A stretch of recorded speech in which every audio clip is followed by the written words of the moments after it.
We welcome Coach Adam Fossett, the head football coach and athletic director at B.B. Calmer, presented by the B.B. Calmer Alumni Association. And since we last talked, Coach, B.B. Calmer ranked #1 in Class 2A, so congratulations, and watch that rat poison, though. No doubt.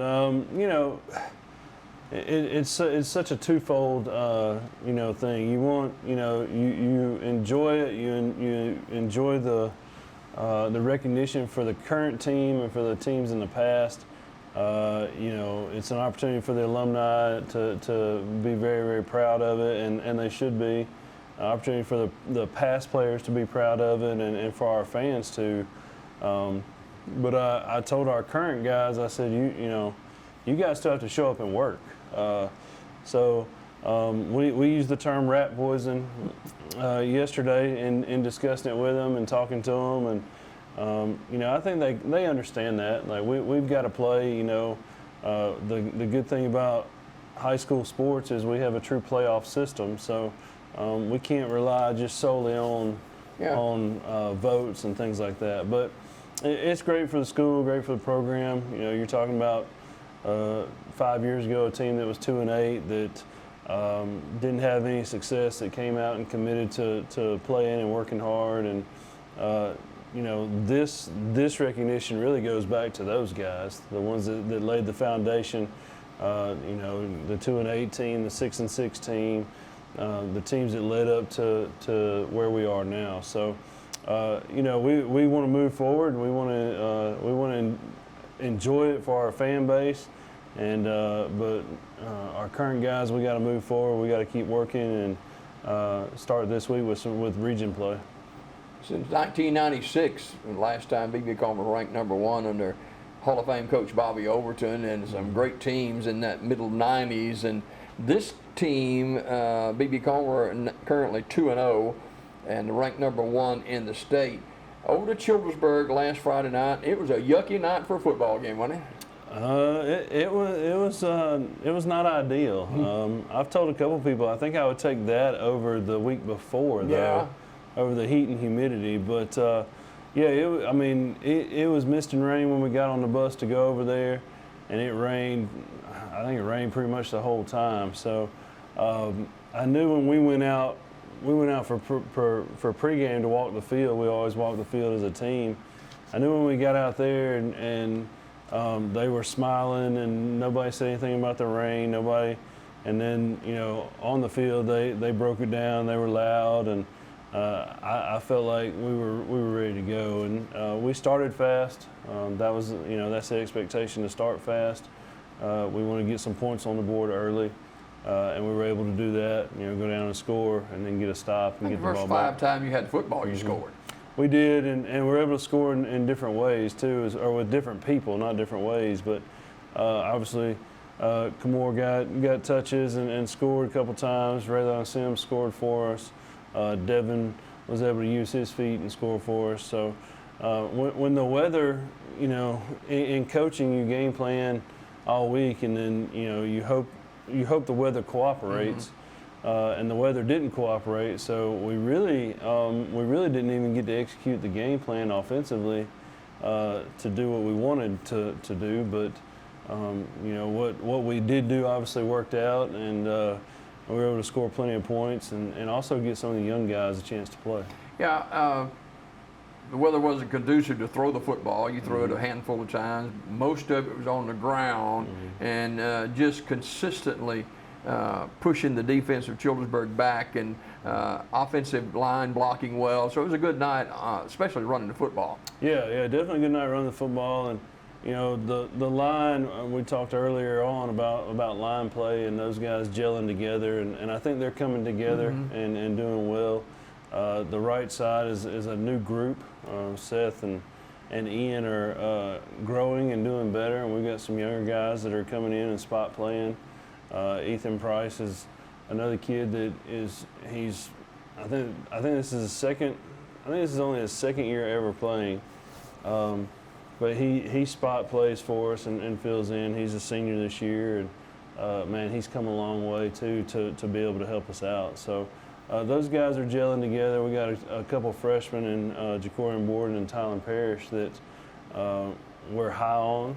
They're getting some JV snaps and to help them prepare, but we want to be able to throw those guys in on a Friday night and be able to trust that they can just move on with the other guys. First couple of drives, you repeatedly went to one particular side running the football. Yeah, we utilize our old guys. Alex at center, Caden Brown. I say old guys. Caden's a sophomore, and Chris Wilson as a senior. Excuse me. Those three guys are veterans. They started last year for us, and they get it. They communicate well together. Sometimes they communicate and don't even say a word to each other. So Chris Wilson has different calls for things that, he has. If he wants to tell Caden to double team or to down block, he has these. They have their own little language. I don't understand it, but it works out, and we'll let them just kind of communicate in their own language as far as that goes. But yeah, those guys are going to have to be big for us as the season continues as well, and continue to move people out of the way. Both of those guys are playing on the defensive side of the ball as well. So when you talk about adjustments and things like that, we don't have a lot of time to make adjustments offensively because most of those guys are playing defense for us too. Big lead at halftime. You got to play a lot of young kids in the second half, and that's always good, especially down the road, getting that experience under their belt. Yeah, no doubt. We've done. We try to do a good job getting those young guys in and getting some reps and letting them feel the atmosphere of it and what Friday nights are all about. So I let our 8th graders dress with us. Just for the simple fact that they are there on the sidelines, they're going through the warm-ups. There may be a chance for them to get in a game, and we have a few kids that we're high on that we feel like can help us out. And, you had a couple of 8th graders that played, and Zach said, wow, 8th grade. I said, well, they're 8th grades now, but 2 years they'll be sophomores, and they'll be really contributing to the team. Right, yeah, and we want them to go in and learn that system and understand that system. We've got a small 8th grade group, and then we have a huge 7th grade group that's coming through. And, you look at your JV schedules and things like that, you want to try and get those guys reps, and you want to try and get them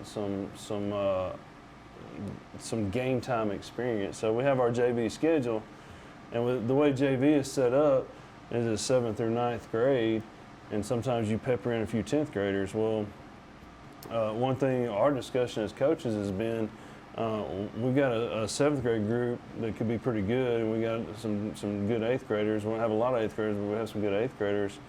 And so our JV schedule, we're really going to let those young guys play.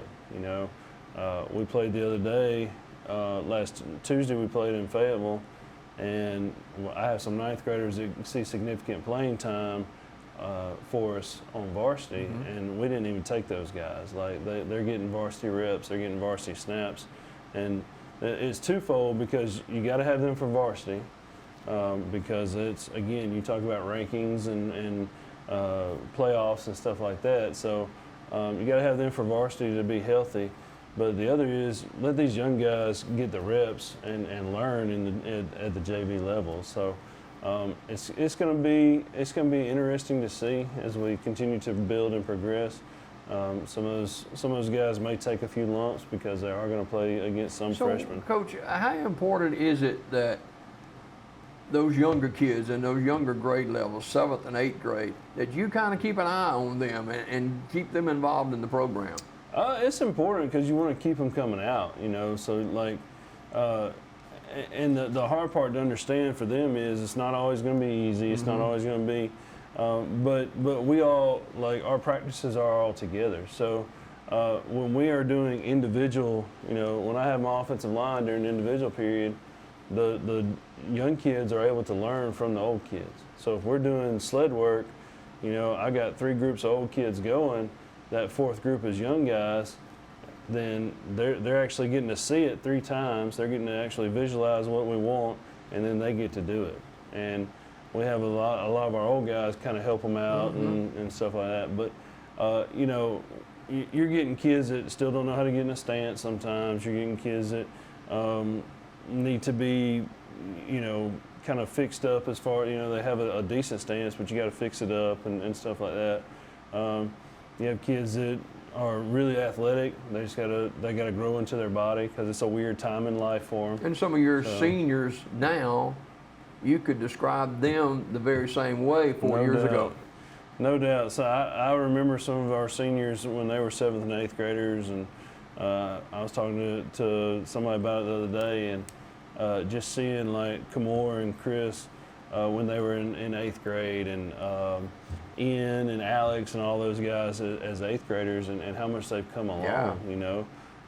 Alex Cunningham is a great example. I didn't know if Alex would ever be able to contribute to the football program, and last year he got pushed into a starting role, and it was actually the Woodland game last year that he came off the sideline, or he came off the field to the sideline, and he had just like pancaked the kid. He goes, "I love this stuff," and I'm like, "Who is this kid?"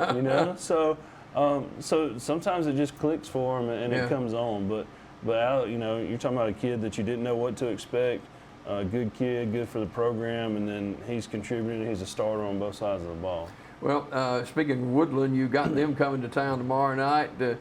B.B. Comer a heavy favorite against Woodland. They've had some pretty good team down through the year. What about you see on film for them this year? They've got some size, big kids. Quarterback is a big kid. He likes to run, likes to try to get to the edge. He doesn't really want to throw the ball, but he can throw the ball, has a decent arm. Running back plays hard. Defensively, again, big up front. They're going to try to put bodies in the box and try to maintain our run game, obviously. It's like a broken record, but it comes back to play in the trenches. How we play up front on both sides of the ball. A lot of things have changed over the years as far as football and these different offenses and schemes. But at the end of the day, it's in the trenches as far as winning and losing, and we've got to win that game. A lot of people holding their breath last Friday night when they saw your all-state running back Harris come out of the game. I'm assuming he's good to go tomorrow night. Yeah, he's good to go. I'll tell you, we're very healthy right now, and blessed to be as healthy as we are, and that's key. When you're talking small school football and guys playing both ways, being physically healthy is definitely key. So try to stay healthy throughout the season.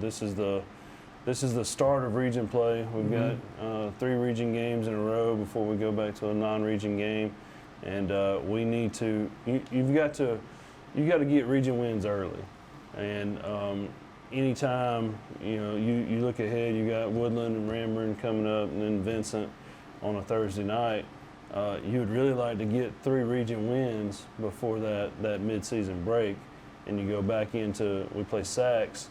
And then you go to Isabella. So you want to have some wins under your belt, region wins under your belt, and you want to be ready to move forward and go on. And the sooner you can kind of lock up a playoff spot, the better. Yeah. And then you start thinking, hey, can we win this region again and be the number 1 seed and host a first-round game? Coming into tomorrow night's game. With B.B. Comer being a pretty heavy favorite over Woodland, does the philosophy change at all, or are you still teaching your kids, we've got to do this, we can't depend on what other people say? Well, we've got to play. I mean, the key is we got to show up and play, and we need to play Comer football. We don't. I don't want them to play any different. I don't want them to think it's less important.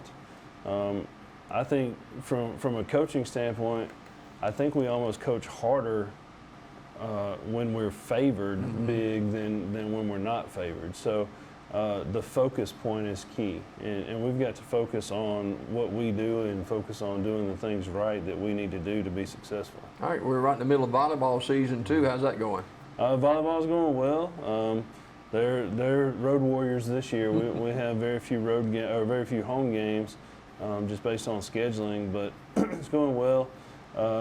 Unfortunately, we had a match canceled the other day because of a referee shortage, and imagine that. I never thought when I went into this that would happen, but I understand it, and We'll try to reschedule those games, but they're doing well overall. Got some new faces there and some new girls playing, but again, you're talking about a 2A school that has we have a junior high, JV, and a varsity team. So a lot of interest there, a lot of girls that are being active and staying after school and practicing and competing and representing our school well. All right, tickets available for the game tomorrow night, I guess, at the stadium? Yes, so tickets are available at the stadium at the main gate.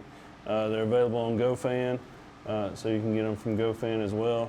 The only place that you can pay cash is through the main entrance, though. Okay. You can't go through one of the side gates and pay cash. All right, B.B. Comer and Woodland tomorrow night. B.B. Comer, the latest ranking in 1A. They ranked number 1 in Class 2A for the first time since 1996. Coach, we'll see you at the stadium. Yes, sir. Thank you. More daybreak coming up after this.